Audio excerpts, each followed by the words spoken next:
There will be time for you to read the instructions and questions, and you will have a chance to check your work.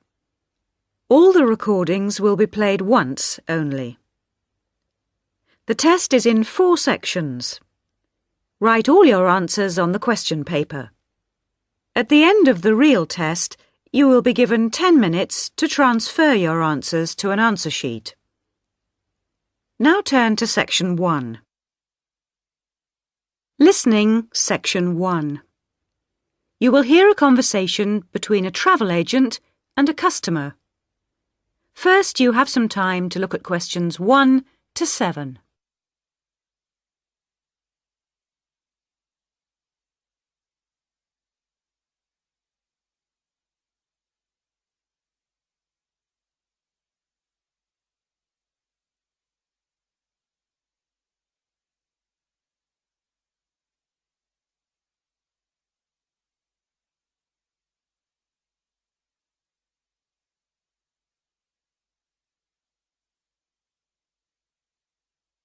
You will see that there is an example that has been done for you. On this occasion only, the conversation relating to this will be played first. Good morning. Can I help you? Yes, I'd like to get some information about trips to New Zealand. Certainly. Take a seat and I'll be right with you. Thanks. Now, where would you like to go in New Zealand? Well, I was hoping to do a bit of travelling around, actually. There are a few things I'd like to see and do before I go back home. Right. One thing I really want to do is go to Christchurch. I have relatives living there that I can stay with, my mother's cousin, and I've heard it's a nice place. The woman says she has relatives living there. So the first activity, visit family, has been circled. Now we shall begin. You should answer the questions as you listen, because you will not hear the recording a second time. Listen carefully and answer questions 1 to 7. Good morning. Can I help you? Yes, I'd like to get some information about trips to New Zealand. Certainly. Take a seat and I'll be right with you. Thanks. Now, where would you like to go in New Zealand? Well, I was hoping to do a bit of travelling around, actually. There are a few things I'd like to see and do before I go back home. Right. One thing I really want to do is go to Christchurch. I have relatives living there that I can stay with, my mother's cousin, and I've heard it's a nice place. Yes, it's a lovely city. And staying with relatives will help with the budget, of course. The budget? It will save you some money. Oh, right. Well, I'm not too worried about that. I've saved quite a bit of money working in Australia. Oh, that's nice. Good for you. Well, you know that New Zealand consists of 2 main islands, the North Island and the South Island, and Christchurch is on the South Island. Is it? I was never very good at geography at school. Do you have a map I could look at? Sure. Here we are. Right, I see. And, well, then I'd also like to spend some time in Auckland, and maybe I could do an English language course there. Can you organise that sort of thing for me? Oh, certainly. We'd be happy to arrange that. But bear in mind that Auckland is in the North Island. OK. And I'd also like to do some skiing or maybe even some snowboarding. I hear New Zealand is a great place for that. Yes, absolutely. But you should go to Auckland first for your studies, and then you can get the ferry across to the South Island and take the bus down to the snow. Oh, I don't like boats very much. I'm not much of a sailor. I think I'd prefer to fly. Right. What about joining a walking tour? That could be really fun. Not sure about walking, but joining a tour might be a good way to travel because then I might make some friends my own age. Now, let's get some details. Can I have your name, please? Yes, it's Su Ming Lee, but you can call me Sue. OK, Sue. And what's your address here in Melbourne? I'm living with my aunt in the suburb of Kew. It's 29 Lock Street. That's Loch, not Lock. Do you have a phone number that I can get you on? The best thing would be if I give you my mobile. I always have it on me. It's 0402 558 992. OK. And when do you want to travel? Because you'll need to be down south in July or August. Oh, yes, of course. That's winter, isn't it? So I better go to Auckland in May. Yes, let's say departing from Melbourne on the 1st of May, that's a Saturday, and then you could begin your course on Monday the 3rd. That sounds great. And how long would you like to study for? A month, 2, 3? What do you think? Well, I'll probably need more than a month. What about 8 weeks until the end of June? Fine. I'll see what I can do. Oh, and how would you like to pay for this? On my Visa card, if that's possible. Before you hear the rest of the conversation, you have some time to look at questions 8 to 10.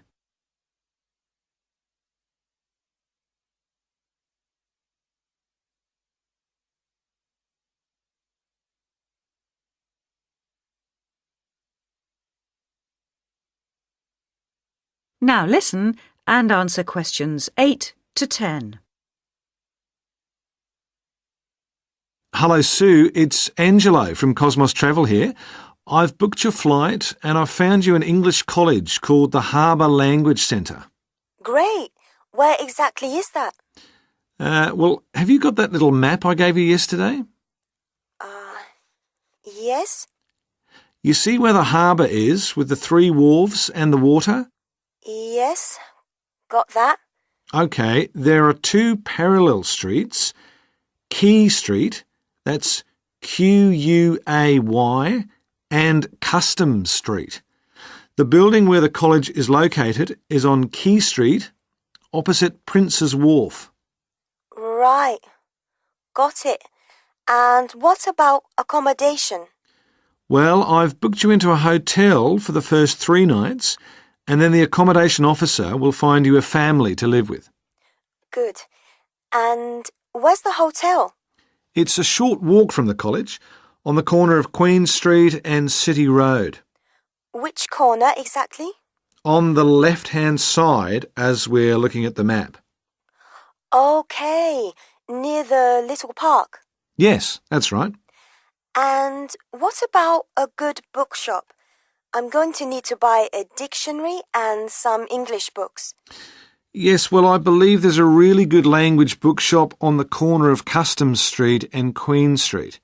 It's near the college, so that's pretty convenient. Thank you so much. You've been really helpful. That is the end of section 1. You now have half a minute to check your answers.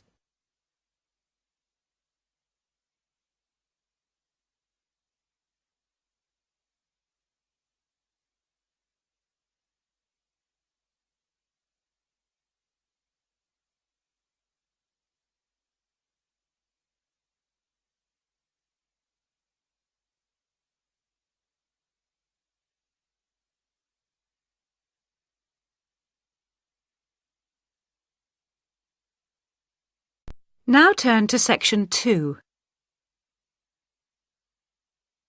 Listening, section 2. You will hear an extract from a radio programme about a famous bridge.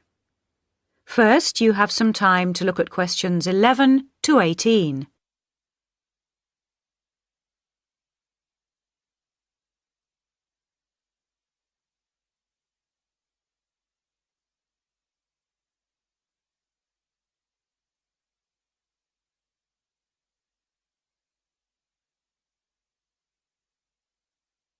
Now listen carefully and answer questions 11 to 18.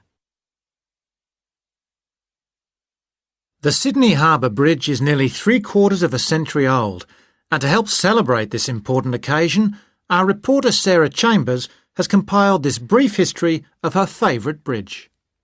A bridge is more than just a crossing over a river or a waterway. It is a landmark in its own right. A landmark which allows us to identify one city from another. Think, for instance, of the Bridge of Sighs in Venice, or the magnificent Charles Bridge in Prague. Each of these cities can be recognised by their famous bridges. The Golden Gate Bridge in San Francisco is another example of a city known by its bridge. But in addition to this, a bridge is a kind of ornament for a city, similar, if you like, to a cathedral or a palace. Here in Sydney, we may not have our own palace, but we do have our famous and much-loved bridge, the Sydney Harbour Bridge, which is sometimes affectionately known as the coat hanger because of its arched shape. It was built back in the 1930s, and so the bridge is coming up for a significant birthday. Let's have a little look at its history. Although the idea of building a crossing over Sydney Harbour had been discussed many years earlier, it wasn't until the year 1916 that the state government agreed to allocate some money for the construction of a bridge. The chief engineer for the bridge was a man called Dr. John Bradfield, a brilliant engineer who supervised the entire project from beginning to end. First, they had to decide on a design, so he organised an international competition to choose a design, and ultimately got the one he wanted. The job went to a British engineering firm, and the contract was signed in 1924. The design he chose was the single arch bridge that you see today, made of steel with a tower at either end. In 1926, construction finally began. The first thing they had to do was demolish 800 houses around the site where the towers were to be built. The poor families, however, never received any compensation for this. But the project created thousands of jobs, much needed in those difficult times. Of course, like all projects of this size, it took much longer to build than originally planned. It was supposed to have been finished by 1930, but actually it wasn't completed for another 2 years. It also cost twice as much as the original quote, coming in at £9.5 million instead of the agreed contract price of £4.2 million. But what's new? The opening ceremony took place on the 19th of March 1932, and a large crowd gathered for the occasion. The Premier of the state was just about to cut the ribbon when suddenly a man rode through the crowd mounted on a horse and slashed the ribbon with his sword. He wanted to be the first to cut the ribbon. Anyway, they tied the ribbon back together and the ceremony continued. The man on the horse was fined £5 for his offensive behaviour. Before you hear the rest of the talk, you have some time to look at questions 19 and 20.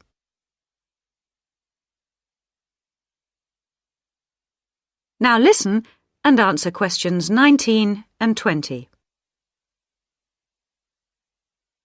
Since then, millions of cars have crossed the bridge, each paying a toll to do so. By the early 1980s, the government had paid off the loan for the money they'd borrowed all those years before. But motorists continued to pay to cross from north to south. This money was subsequently used to build a tunnel under the harbour to reduce the amount of traffic on the bridge. The tunnel was opened in 1992 and cost $544 million.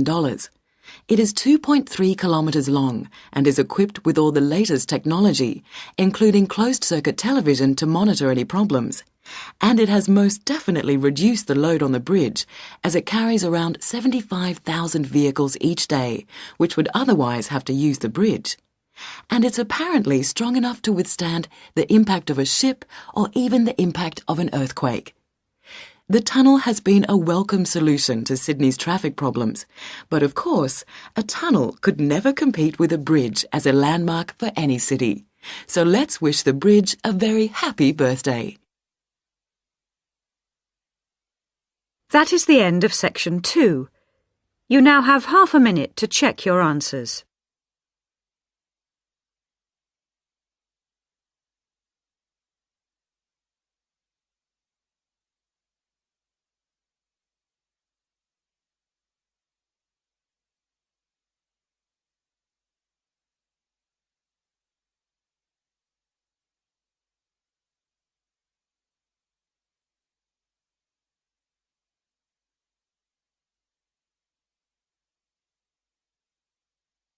Now turn to section 3. Listening, section 3. You will hear 2 students discussing the subject of rock art. First, you have some time to look at questions 21 to 27.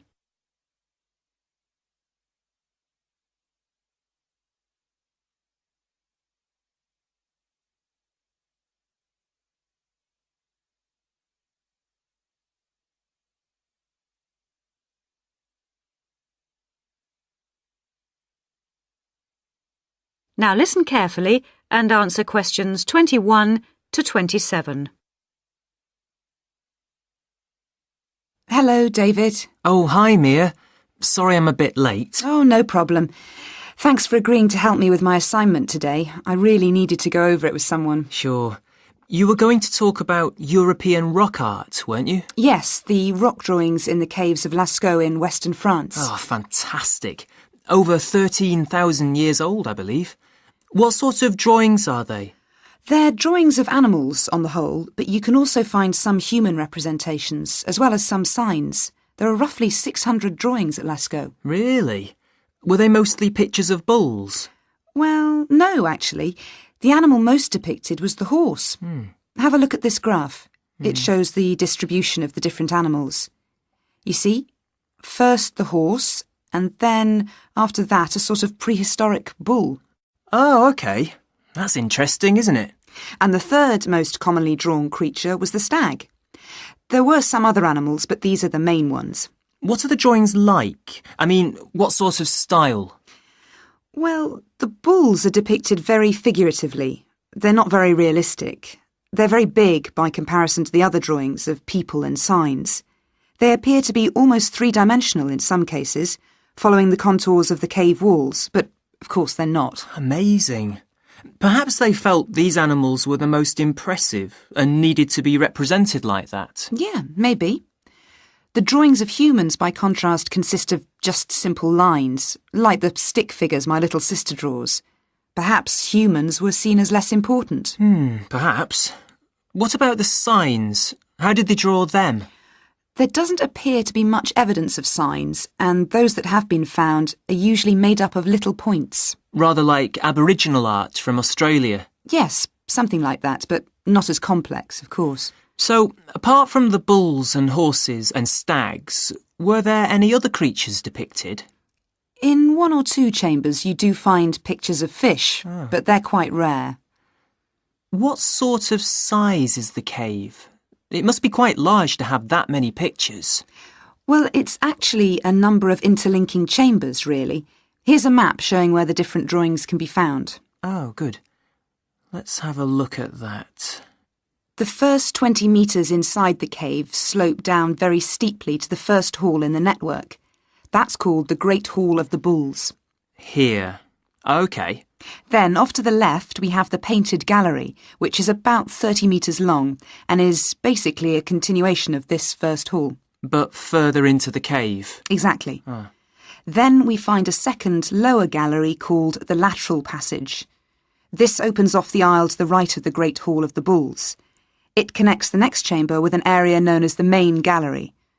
At the end of the Main Gallery is the Chamber of Felines. There are 1 or 2 other connecting chambers, but there's no evidence of man having been in these rooms.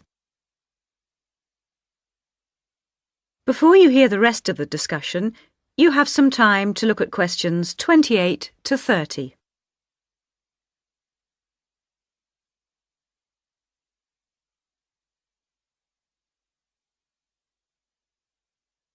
Now listen and answer questions 28 to 30. Is the cave open to the public today? Well, No, because after the initial discovery in 1940, it was opened and literally millions of people came through to see the drawings. Then, in the 50s, the experts started to worry about the damage being done to the drawings, and the government finally closed the Lascaux cave in 1963. Is that so? It wasn't really the tourists that were doing the harm, but the fact that after thousands of years, the cave was suddenly open to the atmosphere, and so bacteria and fungi started to destroy the pictures. You need a special permit to enter the cave now, and very few people can get that, unless they're scientists or have some official status. It's a shame, but I can see that they had to do something to protect the cave. So that means you can no longer see this rock art. Well, not exactly. What they've done is recreate the drawings in a man-made cave, which you can visit. Oh, brilliant. Yeah, the authorities decided to reproduce the two best sections of the site, so they've created a life-size copy of the Hall of the Bulls and of the painted gallery. It's just a cement shell, which corresponds in shape to the interior of the original. So now you can visit the caves without actually harming any of the 13,000-year-old paintings. Mm-hmm. That is the end of section 3. You now have half a minute to check your answers.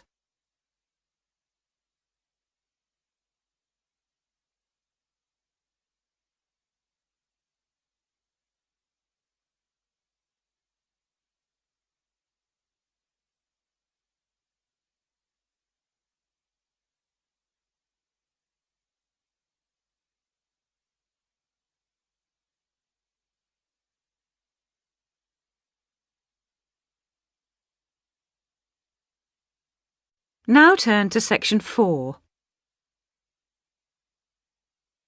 Listening, section 4. You will hear an extract from a university lecture on the topic of marketing.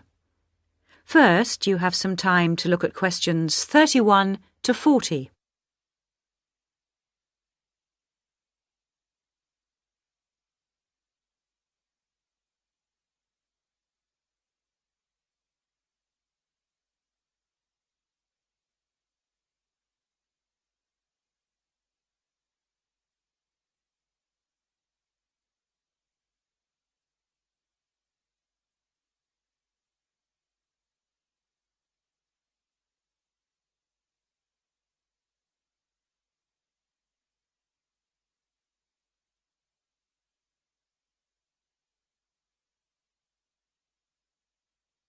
Now listen carefully and answer questions 31 to 40.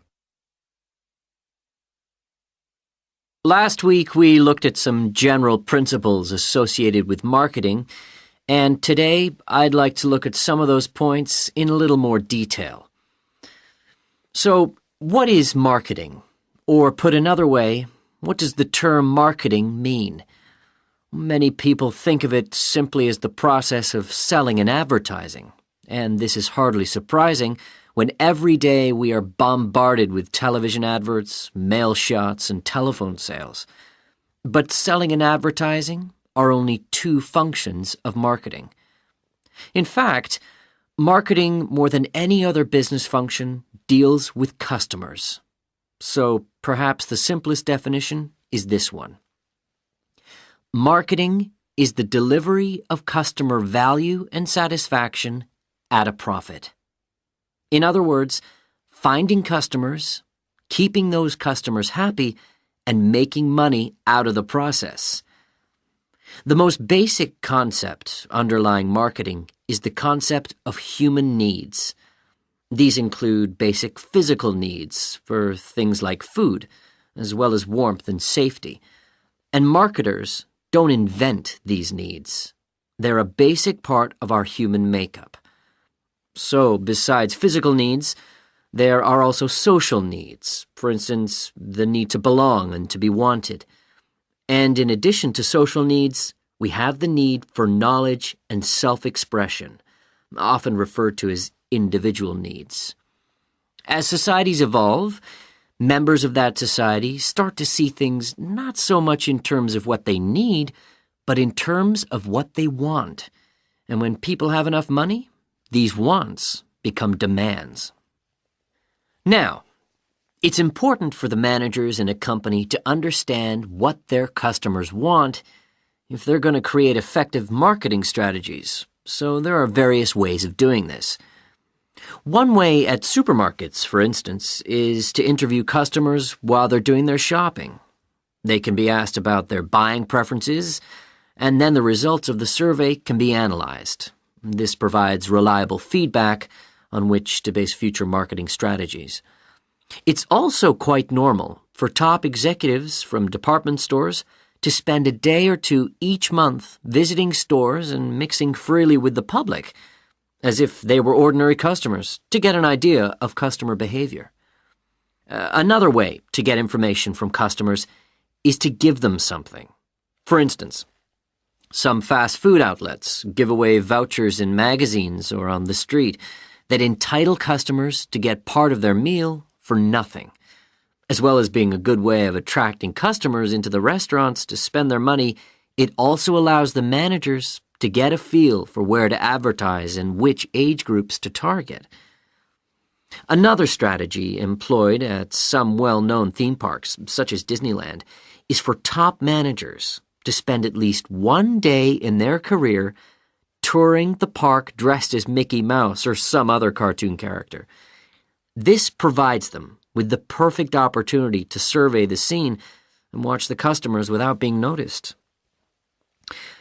Okay, well, we mentioned customer satisfaction at the beginning of this lecture, and I'd like to return briefly to that as it relates to what we've just been talking about. If the performance of a product falls short of the customer's expectations, the buyer is going to be dissatisfied. In other words, if the product you buy isn't as good as you'd expected, then the chances are you'll be unhappy about it. If, on the other hand, performance matches expectations and the product you buy is as good as you expected, then generally speaking, the buyer is satisfied. But smart companies should aim one step higher. They should aim to delight customers by promising only what they can be sure of delivering and then delivering much more than they promised. So then, if, as sometimes happens, performance is better than expected, the buyer is delighted and is twice as likely to come back to the store. Now, let's move on to look at the role of advertising. That is the end of section 4. You now have half a minute to check your answers.